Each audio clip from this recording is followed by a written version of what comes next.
Binabantayan ng mga otoridad ang dalawang establishmento sa Quezon City na pinuntahan ng pasyenteng nagpositibo sa monkeypox o Mpox.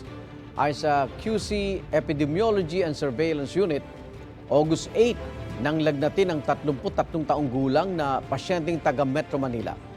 August 11 nang pumunta siya sa isang spa sa E. Rodriguez Avenue.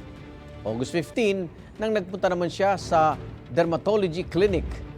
Ay kay Quezon City Mayor Joy Belmonte, nakita ng doktor doon ang skin lesion sa iba't ibang bahagi ng kanyang katawan. Ditong linggo, lumabas na positibo siya sa Mpox. 41 ang close contact, 10 ang empleyado ng spa, 27 ang kliyente ng spa, at 4 na posibleng nakasalamuha rin ng pasyente. 28 sa kanila ang mataas ang tsansang nahawa, kaya naka-quarantine sila hanggang September 1.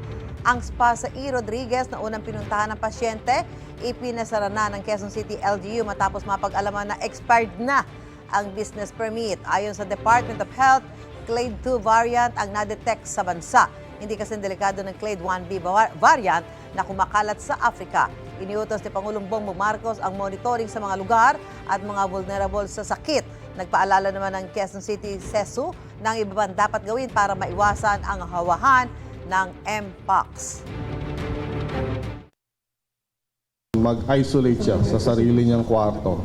Kailangan niyang hindi makisalamuha o gumamit ng mga dapat gamitin ng mga around the family kasi pwede itong matransmit yung kanyang mga linen, etc., yung mga towels. Based dun sa history ng pasyente ay